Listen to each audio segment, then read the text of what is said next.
My day's journey. It was a sunny morning when I decided to venture out and to do something new, something different, to introduce some variety into my life. So I grabbed my go bag and a bottle of wine. As I stepped out of the house, the sun dazzled me, and I felt its warmth filling me. With my black leather bag slung over my shoulder, I walked a bit through the neighborhood, past houses and front gardens, and through the quiet suburbs until I reached the city center. I walked up to the train station, where, unlike the suburb, the many people, the familiar scents of the station, mostly of fresh bread rolls and various perfumes, awaited me. While I decided what to do next, I grabbed one of the available bench seats. The cold iron was a real contrast for my still warm legs. There, I sat for a while, watching people rush past me. A couple who greeted each other with joy. A family happily joining a train that would take them on their long-awaited holiday. Many students headed home after their semester, and commuters. As I watched all the people scurrying past me, driving away and heading home, I made a decision. I would leave, if only for a short amount of time. At that very moment, a train pulled into the station. Without another moment's hesitation, I pulled my long-term ticket out of my wallet and climbed aboard. I walked through a couple of cars before finally settling into an empty seat. Sitting next to me were three other people. An elderly woman with short gray hair scrolling through a magazine, a 30-year-old man with dark hair typing leisurely on his laptop, and a slightly younger woman with long brown hair and headphones, staring at her phone almost as if she was mesmerized. The train started slowly moving out of the monotonous station, through the city, past the suburbs. We passed through many small towns. 10 stops later, the older lady left the compartment. As she walked past me, I smelled her perfume for the first time, with lovely hints of vanilla and fresh-baked cake. I smiled at her briefly as she departed to disembark. We rode on, and I looked out the window. In front of me were vast fields and green forests that shone beautifully. We rode past more small villages. At every stop, new passengers would board and walk through our car, searching for the best seat. After we had ridden for a while, the weather changed. The blazing sun disappeared behind thick clouds, and sometime later, small raindrops began to fall, glistening the view through the windows. Even though it was barely audible above the sound of the moving train, the sound of the raindrops felt to me as it always does, calming, reassuring. As more and more water fell, the look of the landscape also changed. Previously radiant forests were flooded with water, and the fields were no longer dry. Nature seemed to be refreshed by this extended burst from the clouds. As the journey continued, I still didn't know where my path would lead me. At the next stop, another passenger, a small child, got off. As the train slowly began to move out of the rain, I noticed as a rainbow began to form in the sky, featuring the most beautiful colors I had ever seen. Magenta red, a sunny yellow, a pure green, ocean blue, and some purple near the horizon. As I gazed into this wonderful display of colors, it came to me that I ought to disembark as soon as the rain had completely dissipated. So, after a while, with a cloudless, sunny sky overhead, I left the train. As I stepped outside, I saw in front of me an older brick building. The lovely sun was again warming my skin, and I noticed a pleasant breeze. The air smelled of sea and salt. I heard people talking happily and decided to head in their direction. So I walked over the still slightly wet pebbles to the street. In the distance, I saw more people walking around delightedly. I followed them into an old town. I walked along a cobblestone way and saw older-looking houses on both the left and right. I passed small shops and cafes. I then reached an open space with a fountain in the middle, with water shooting up. I found a nearby bench where flowers were planted in a bucket next to it. I saw a bee buzzing, which settled next to me on one of the many colorful daisies. After watching the bee for a time, I decided it was time to eat something. So I walked into a cozy little cafe and up to the counter, where a wondrous variety of ice cream flavors was on display. I turned to the saleswoman and ordered a lemon ice cream cone, with which I headed back outside to the bench. The ice cream tasted wonderfully lemony and melted on my tongue.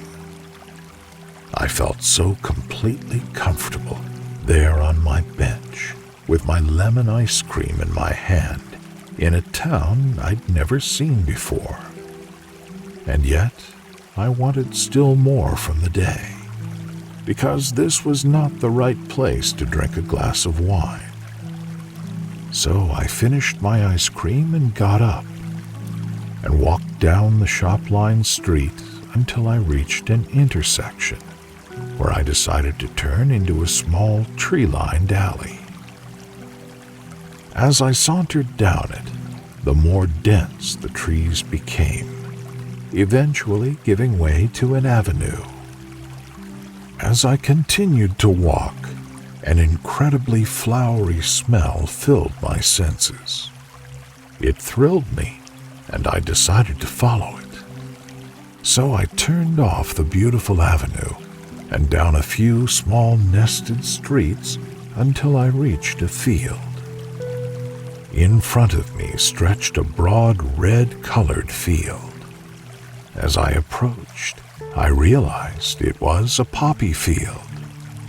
These were the largest and most beautiful poppies I had ever seen. I stepped a single step into the poppies. They shone brightly in the sun, which shone warmly on my head. Slowly, I stepped further into the poppies and heard some nearby birds chirping. I looked up and saw them flying in circles far above the field, singing their songs. Leaving the field, I walked along a dirt road, at the end of which a forest appeared. The closer I got, I smelled a strong scent of fresh fir trees, and the chirping of birds became even louder. The forest was not overly thick. Between the trees, magical sunbeams found their way through the thicket to the forest floor. It was cooler here, but also a pleasant change from the warm sun. As I walked through the woods, I heard a little crackle in the thicket and quickly turned to the right and saw a deer jump over the forest path. Startled, I stopped for a moment, but then continued on, and soon the end of the path brightened, and I stepped out of the woods. I walked through a green meadow that ended in a small cliff. I heard the waves hitting below the cliff and tasted the salt of the sea on my tongue. By now, the sun was slowly beginning to set, so I sat down on a bench facing the sea. Now, it was finally time to drink my wine. So I opened the bottle and poured some of it, then took a sip. The wine tasted velvety and full-bodied. I enjoyed it very much. At last, I had escaped from everyday life and found some real peace. There I sat for a while, sipping my wine and enjoying the view. I checked the time, but I still had over an hour to catch the train home. So I decided to go down to the beach. I packed my stuff back into my bag and went to the edge of the cliff, following the small path down. As I looked up, I saw the sky soaking in a palette of beautiful colors, which were reflected in the sea as well. At the bottom of the little path, I decided to take off my shoes and walk onto the sandy beach in front of me. I took a step, and my foot hit the still warm sand. The sand encircled my foot, and I walked on. A few meters further on, the wide sea stretched in front of me, reaching to the horizon. I lost myself for a moment in the colors of the sea and the sound of the waves. Then I ventured forward a bit, the sea swirling about my feet and the spray teasing gently up my legs. There I stood for a while as it got darker.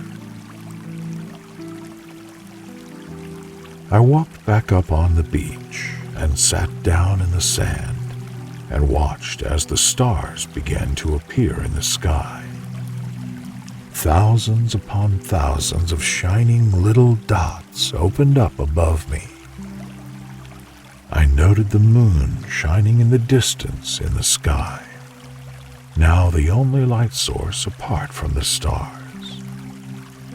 There I sat for a while, looking out toward the horizon and marveling at the wonders of nature.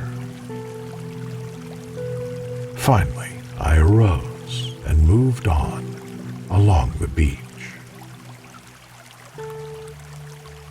Then I turned away from the sea and climbed up to a road where a sign noted that it would lead back to the station. I slipped my shoes on. The road was deserted, the stars in the sky my only companions. But after a short time, I recognized in the distance the lights of the small town. The closer I got, the more clearly I heard music and people clapping. I entered the town and came to the large square with the fountain in its center. Here was a small crowd which was moving to the music of a small band.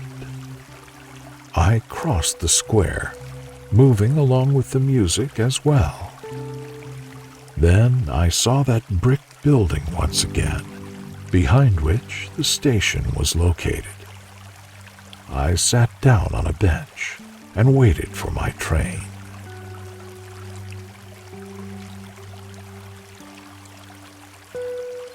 A short time later, I heard the train coming from a distance. From the now deserted station, I climbed onto the train. I sat down in my familiar compartment, which was empty except for me. I rode back through towns, past forests and fields. I looked out the window, the night sky above, filled with shining stars. At a stop just before my hometown, a 40-year-old blonde woman approached me and sat down in my compartment. We smiled at each other, and then she immersed herself in a novel she was carrying. Sometime later, I reached the familiar station of my own city. I left the train, and the station was practically deserted. I slowly strolled back to my house, through my front yard, and up to the door. I entered, set down my bag, and knew it was time to head to bed. As I undressed and slipped under the covers, I reflected on my day, feeling that I had used the time well and added some additional flavor to my life. As I continued to reflect on the sights and smells of the day, I relaxed completely and slipped off into a deep, deep sleep. The end.